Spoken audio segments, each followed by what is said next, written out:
हम सब भगवान के अंशज वंशज हैं, फिर भी दुखी क्यों? हाँ, क्योंकि हम लोगों ने मोल ले लिया। हम लोग चाहते ये हो जाए, वो हो जाए, ऐसा हो जाए, वैसा हो जाए, जैसा हो जाए। सच बात ये है, होगा वही जो परमात्मा को मंजूर होगा। राम जी को जो मंजूर होगा वही होगा। राम जी की मंजूरी के बिना कुछ होने वाला भी। आगे सृष्टि का वर्णन है। सारे संसार में जल ही जल, विराट भगवान बैठे हैं। भगवान विष्णु की नाभि से कमल निकला, कमल से ब्रह्मा जी प्रकट भय।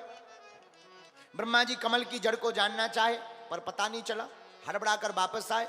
ब्रह्मा जी को दो शब्द सुनाई दिए, ब्रह्मा जी तप करो। ब्रह्मा जी ने तप किया। ब्रह्मा जी के सामने भगवान प्रकट भय। ब्रह्मा जी बोले आज्ञा। भगवान बोले सृष्टि बनाओ, जो आज्ञा। ब्रह्मा जी ने सबसे पहले 4 कुमारों को बनाया, सनत, सनंदन, सनातन, सनत कुमार।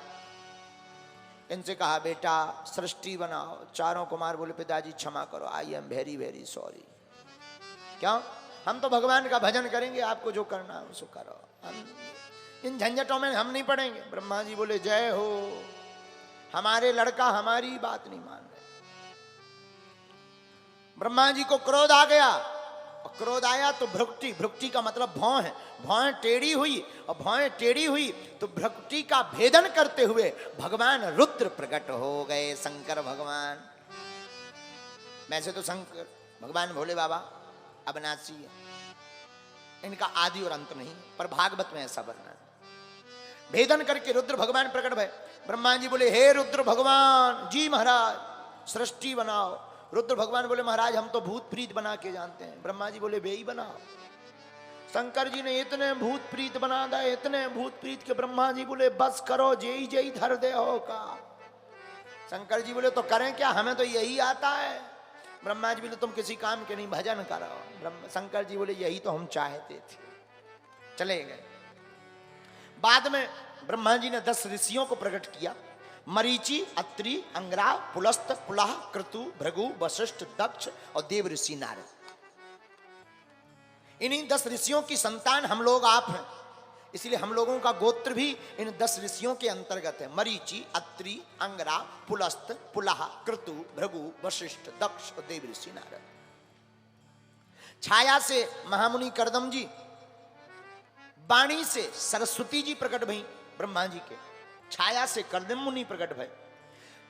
वाम भाग से एक कन्या हुई और दक्षिण अंग से एक पुरुष हुआ। कन्या का नाम शत्रुपा, पुरुष का नाम मनु, और मनु और शत्रुपा से ही हम सब मानव हुए, इसलिए हम लोगों को मानव कहा जाता है। लेकिन आजकल कुछ लोग कहने लगते मनुवादी, ये लोग मनुवादी हैं।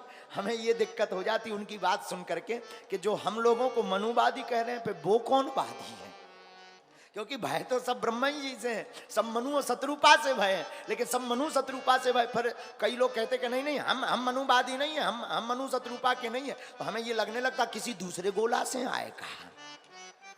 बोलो सीताराम है भाई, जब मनु शत्रुपा से ही सब भय तो सब उन्हीं के हैं, तो चाहे कुछ भी कहो। अब भाई अब कोई अपने बाप को ना स्वीकार करे तो इसमें बाप की बेचारी की क्या गलती है? बोलो सीताराम।